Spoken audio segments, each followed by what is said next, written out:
Good morning, precious friends. I'm just on the day after we finished our Awakening Europe callback here in Denmark. We had such a marvelous time. Awakening, come on.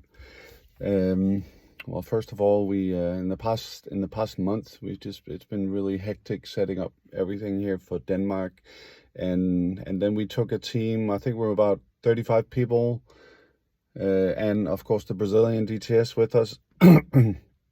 To go to Rotterdam, where we just saw amazing things, spending time with 15,000 people just praising Jesus, about 5,000 estimated people going out on the street, witnessing to people. We had a booth as Focus 7 as the school was starting, and we just spoke to people all day long. My feet was just so sore every day, ministered to so many people. I lost track of the amount of countries of people I've spoken to, but I think I've pretty much hit every nation in Europe and even beyond Europe. Then after Rotterdam, people just came with us home, and I think we have somewhere between, I think we have about 10 extra people at our place right now that joined us for Awakening. People from Peru, Belarus, Germany, USA. Yeah, just spending in Denmark and just spending time with us here. Actually, there's 2 girls as well from Egypt or Holland, from both nations actually, joining us as well.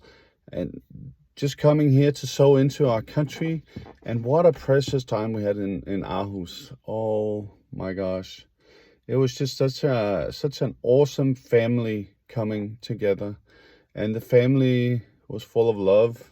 You could just tell. I think everybody that came into the room where we were just touched by the Holy Spirit. We're probably a group of, ranging between like 40 and 100 people for full day events, morning sessions with prayer and worship and teaching.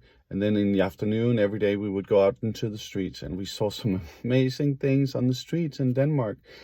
It has been such a long time since I've seen that on the streets. Just the boldness on the street. Just old school evangelism, talking with people, praying for people, seeing miracles happen. We had this lady that were the bottom of her feet. She couldn't walk on them. She couldn't run. And so she walked very slowly because it hurt. But God restored her pads beneath her feet. And all of a sudden she could run. So she was running in church. And she was just so excited. And we had we had so many. I just want to say a little bit. We had this guy who went into a state church where we did outreach out in front of. And inside of the state church, he gets this feeling that this person has problem with hearing. And so he approached the person and asked them. He gets these. He feels it in his body when a person has a pain or is missing something, and he felt something with the ear. So he prayed for the ear, and the person's ear is restored. And I can't remember if it's a lady or a man, but the person was healed, and just stuff like that all over the place. And salvations, come on!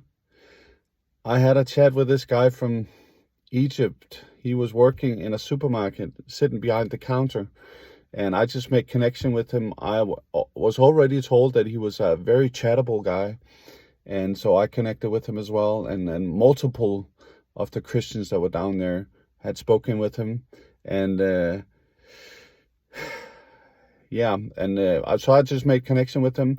Then I was on the phone a little bit later on the street, and then he comes right next to me. He's out for a smoke, and I was on the phone with Miriam, and I'm like, Miriam, see you later. I need to talk to this guy.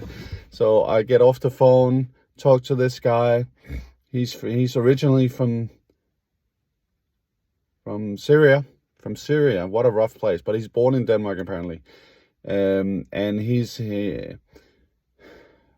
starts to tell me that he's struggling with schizophrenia. He's schizophrenic, and I start speaking life into that, and And I'm like, I really want to pray for you, brother. I just really want to ask for healing in that. And so I pray for him. We have a really precious time. I can tell he's feeling something. He's like, I got to give you my phone number. You need to get my phone number. So I take his phone number so now I can get in contact with him. And then he needs to go back to the supermarket and work again. So, but about half an hour later, he comes out again. And at this stage, I'm standing with our group. I'm standing with this guy from Germany, David, and Anita from the UK. And they've been talking to him as well in the supermarket. So he comes out to us, and Anita is immediately just in his face in a good way, and she's like, "Oh man, you're such a precious person. Can we just pray for you?" And then they start praying for her, and the boldness just hits Anita, and she starts saying stuff like, start saying the salvation stuff. Just repeat this after me. And then she goes through the whole prayer of salvation, and he repeats it all and gives his life to Jesus. And he's just, afterwards, he's like, "Oh, I just feel this love. I just feel this heat all over my body."